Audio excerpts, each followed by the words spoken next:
Demolition crew comes Monday, Uncle Howard announced, his voice casual, almost gleeful. Your little storage unit is an eyesore. Family voted. We need parking for the real businesses. I nodded, smiled, polished calm. Inside, my blood boiled. Every brick in that unit held years of work, sweat, and secrets no one in my family could understand. The city inspector arrived for the pre-demolition clearance. He walked inside, saw the rows of humming servers, the blinking lights, the silent orchestra of tech running under my hands, and immediately made a call. Stop everything. This isn't storage. She's running a data center for major tech companies. The contracts I'm seeing here, they're worth millions. Who ordered this demolition? I let him speak. Let the panic bleed through Howard's voice. He wasn't prepared. Nobody was. I remember the first day I met him, the man who would become my partner in every sense. Sharp suit, sharper mind, a laugh that could disarm anyone. We talked about dreams, not debts, hopes, not schemes. Trust fell between us like sunlight through a window. I never saw the shadows creeping behind that smile. It was subtle at first. A late text, an unexplained delay, an empty promise. I chalked it up to stress, to circumstance, but the pattern emerged. I found emails, deleted but recoverable, conversations with people I'd once considered allies, now conspirators. The betrayal wasn't sudden, it was surgical. I didn't react, I couldn't, not yet. Emotions are a luxury for the naive. I began to observe. Every word, every glance, every misstep. He had replaced me in the eyes of everyone who mattered. The contracts I brought, the networks I built, the systems I controlled, he wanted them under his name. I smiled while he believed I was oblivious.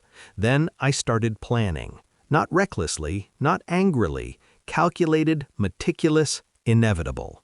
I studied legal loopholes, financial flows, social dependencies. Every ally he thought was his, I confirmed their loyalty could be swayed quietly. Every weakness, a lever I could pull. Every ambition, a weapon I could turn inward. Monday approached. Howard strode into the unit, expecting victory, expecting destruction. I let him feel the thrill of imagined triumph, and then the first domino fell. The inspector laid out the contracts. He traced signatures, audited accounts, cross-referenced IP ownership. Every document pointed to me. Every server confirmed I was in control. Howard's smirk faltered. I said nothing. My silence was louder than any accusation. I watched him unravel. Not in public humiliation, there was dignity in that, but in private, intimate realization. He had miscalculated. Every move he made to replace me had been anticipated. Every manipulation, every betrayal I had already turned to my advantage. I don't understand, he stammered, eyes darting to the glowing racks of servers, to the legal approvals now stamped and signed. It's yours? I nodded once, calm, measured, always was, and always will be. But it's not just mine anymore. It's untouchable. Not because of me, but because of the world I've built without you. Howard's anger threatened to boil over, but I stayed quiet, let it consume him. Every second of his disbelief was the climax of years of silent strategy. Every threat he'd once made now bounced back, harmless, impotent. The family, the board, the city, they all saw the truth. I had been underestimated, dismissed, written off as naive. Yet here I stood, untouchable, unshaken, victorious. Every betrayal he thought would destroy me had instead forged me sharper, smarter, stronger. As he left, slamming doors, I allowed myself a slow exhale. Relief? Satisfaction? Both. I didn't gloat. I didn't rub salt into wounds. That was unnecessary. Victory is its own statement. I walked among my servers, feeling their hum through my fingers.